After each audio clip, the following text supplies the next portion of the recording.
ये हमारे मेहमान ललन कुमार निराला राष्ट्रीय युवा महासंघ के अध्यक्ष हैं, हमारे बीच विराजमान हैं और अपना विचार रखेंगे। बहुत बहुत धन्यवाद। आइए हम श्री ललन बाबू से निवेदन करते हैं कि आप अपना विचार रखें।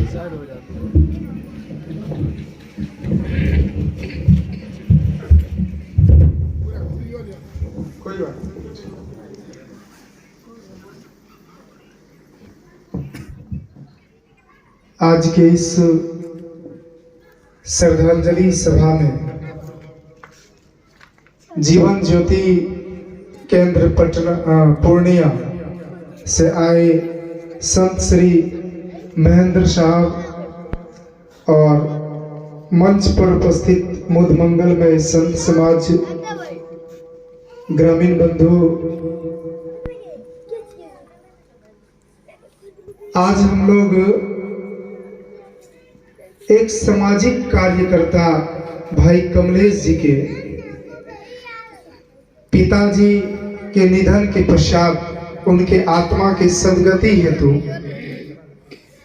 श्रद्धांजलि कार्यक्रम और कबीर विचार मंच से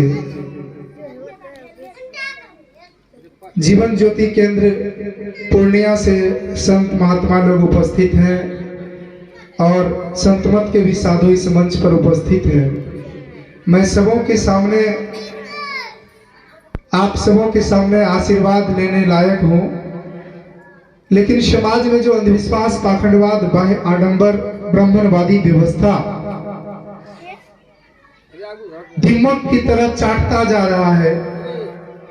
कबीर यदि इस समय होते, रैदास यदि इस समय होते, बुद्ध यदि इस समय होते, बाबा साहब डॉक्टर अंबेडकर इस समय होते, भगत फुले इस समय होते, तो वही करते जो आज हम लोग कर रहे हैं। और कबीर साहब के आंदोलन को ब्राह्मणवादी व्यवस्था के लोगों ने भक्ति आंदोलन से इन्हें जोड़ दिया, जबकि उनका आंदोलन भक्ति आंदोलन नहीं था, बल्कि उनका आंदोलन मुक्ति आंदोलन था। उनका आंदोलन पाखंडवाद, अंधविश्वास से के दलदल से समाज को निकालने का आंदोलन था और सत्य की व्यथा और सत्य की बातों से समाज को जोड़ने का था। आज मृत्यु भोज एक ऐसी सामाजिक बुराई बन चुकी है कि लोग अपनी इज्जत, मान, प्रतिष्ठा के लिए, बाबाई के लिए, झूठी प्रशंसा के लिए अपने घर को गिरवी पर रख देते हैं, अपने जेवरात को बेच देते हैं, अपने बच्चों के शिक्षा को वंचित करके मृत्यु भोज थोड़ी देर के लिए, लोगों के खुशी के लिए, एक शाम खिलाने के लिए खुद बिक जाते हैं। इसके कई एग्जाम्पल मैं उनमें नहीं जाना चाहता हूँ। महान महान संत लोग हैं, उनकी बातों को हम लोग सुनेंगे, लेकिन हम आग्रह करेंगे संत समाज के लोगों से, आप लोगों ने घर गृहस्थी को छोड़कर समाज में परिवर्तन के लिए जो बीड़ा उठाया है। हम लोग साधारण लोग हैं, गिरते हैं चलते हैं, गिरते हैं चलते हैं, लेकिन आप लोग समाज को एक नई दिशा देने के लिए कृत संकल्पित हैं और मुझे आशा ही नहीं बल्कि पूर्ण विश्वास है। कबीर साहब ने कहा था, कर बहिया बल आपने, छोड़ वीरानी आस। और मैं कुछ ही देर में साहब को बातों को सुना तो कह रहे थे कि स्वर्ग की आस मत लगाइए, स्वर्ग जी मरने के बाद यदि किसी को मिलेगा, ये झूठी मनसा हमारी है। जीते जी स्वर्ग हम लोगों को लेना है। आज हम लोग अपने जिंदे माँ बाप के साथ ऐसा व्यवहार करते हैं और मरने के बाद अपने माँ बाप को भूत बनाते हैं, कौवा बनाते हैं, उनके लिए खीर फेंक देते हैं। और कबीर साहब की एक युक्ति है, मंच पर महात्मा लोग हैं, उन लोगों के लिए तो कोई बड़ी बात नहीं है, लेकिन मैं सर्वसाधारण को एक सीख देना चाहता हूँ। कबीर साहब को उनके गुरु ने एक बार कहा था कि जाओ आज पितृ पूजन करना है, इसके लिए दूध लेकर के आओ। कबीर साहब जब चले थे पात्र लेकर के दूध लाने के लिए, एक मरी हुई गाय पड़ी थी, वहां पर उनको घास दे दिया और वही बैठा रहा। सुबह से शाम हो गया, उनके गुरु चले कि मैंने कबीर को दूध लाने भेजा था, सुबह से शाम हो गया, कबीर अभी तक लौटा नहीं। जब गया तो मरी हुई गाय के पास कबीर ने घास रख दिया था और उसी इंतजार में था। गुरु ने कहा कि मैंने तुम्हें कहा आज पितृ को, हमारे जो पितर चले गए हैं उनको खीर चढ़ाना था उनको भोग लगाना था, उनके लिए दूध तुम मरी हुई गाय के पास बैठा। कबीर ने कहा मैं इनको घास नोच कर दिया हूँ, ये अब दूध देगा तो फिर मैं लेकर के आऊंगा। तो उनके गुरु ने कहा अरे बेवकूफ, मरी हुई गाय कैसे दूध देगा, तो मरी हुई गाय कैसे घास खाएगा। तो कबीर का जवाब, कबीर हाजिर जवाबी के लिए जाने जाते हैं। कबीर ने कहा यदि मरी हुई गाय जो आज मरी है या कल मरी होगी घास नहीं खा सकती है गुरुदेव, तो हजारों वर्ष सदियों पूर्व हमारे पूर्वज जो इस धराधाम से छोड़कर चले गए वो खीर कैसे खाएंगे। आज इस आडंबर और बय आडंबर के नाम पर हमारे समाज से ठगा जाता है। आज अपने पिताजी के नाम पर गाय दान करवाया जाता है, बहुत धन लिया जाता है, उस धन को उगाई करके ब्राह्मण अपने बच्चों को पालन पोषण करता है, उनका बच्चा एक अच्छा स्कूल में पढ़ता है। लेकिन हमारा बच्चा जो किसी स्कूल में पढ़ भी रहा था, हम इतने कर्ज के तले डूब जाते हैं कि हमारा जो कर्ज लेते हैं उसको तोड़ने भी रह जाते हैं और बच्चे की शिक्षा भी चौपट हो जाती है। तो हम गुजारिश करेंगे यहाँ के समाज से कि आप, सामाजिक बुराई है, एक पशु भी मरता है तो दूसरा पशु दुखी होता है, और हम कैसे आदमी हैं, हम कौन थे, क्या हो गए, क्या होना है अभी बाकी, आओ मिलकर विचार करें। ये समस्याएं सभी आज भारत को पता नहीं किस दिशा में जा रहा है। भारत विश्व गुरु की ओर चल रहा था। आज यदि संत रविदास, कबीर साहब और बुद्ध इस देश में नहीं होता तो वास्तव में इस देश को ब्राह्मणवादी व्यवस्था घेर करके इनके गुलामी को जंजीर में जकड़ करके पशुवत व्यवहार करता। लेकिन धन्यवाद है कबीर साहब का, रविदास का और तमाम संतों का जिन्होंने गुलामी के लिए मुक्ति का आंदोलन किया।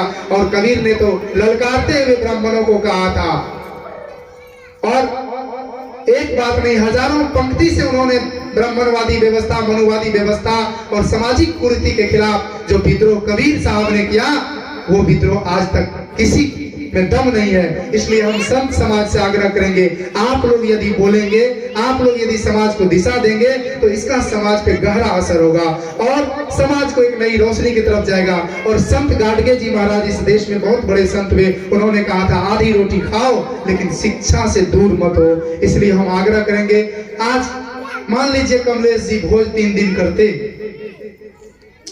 तो इनको 1-2 लाख रुपया का कर्ज होता, ये 2-3 साल इनको कर्ज तोड़ने में लग जाता। जो बच्चा स्कूल में पढ़ता नहीं पढ़ पाता।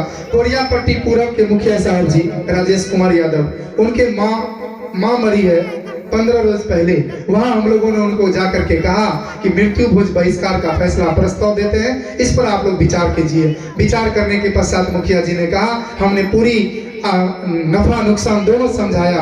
नफा नुकसान समझने के बाद उन्होंने कहा कि मृत्यु भोज बहिष्कार के फैसला का हम सम्मान करते हैं। और उन्होंने उस पैसे से समाज के लिए एम्बुलेंस दिया है, एक पुस्तकालय दिया है, जिस पुस्तकालय में कबीर साहब से लेकर के वैज्ञानिक और राजनीतिक हस्तियों का कई किताब उस पुस्तकालय में है। और हम लोग घंटे 2 घंटे जब समय मिलता है पुस्तकालय में जाकर के बैठते हैं, अपने ज्ञान की वृद्धि करते हैं। तो हम आग्रह करेंगे कमलेश जी से, यदि आपने मृत्यु भोज का वास्तव में बहिष्कार किया है, आपका विरोध होगा, प्रतिरोध होगा। जो संघर्ष का रास्ता चुनता है, विरोध प्रतिरोध का आप भय मत कीजिए। समाज के लिए जब लड़े थे कबीर साहब ने, कबीर ने भी तो कहा था, साधु चले बाजार कुत्ता लगे हजार। तो मैं आपको कुत्ता शब्द से सम्मानित या अपमानित नहीं कर रहा हूं, मैं तो कबीर साहब का शब्द से आपको ये कह रहा हूं, ठोकर मारता है शब्द, संतों का शब्द ठोकर होता है। संत किसी को लाठी से नहीं मारता है। हम लोग भी सामाजिक आंदोलन चला रहे हैं। राष्ट्रीय युवा महासंघ के कार्यकर्ता 5 वर्षों से न मृत्यु भोज खाता है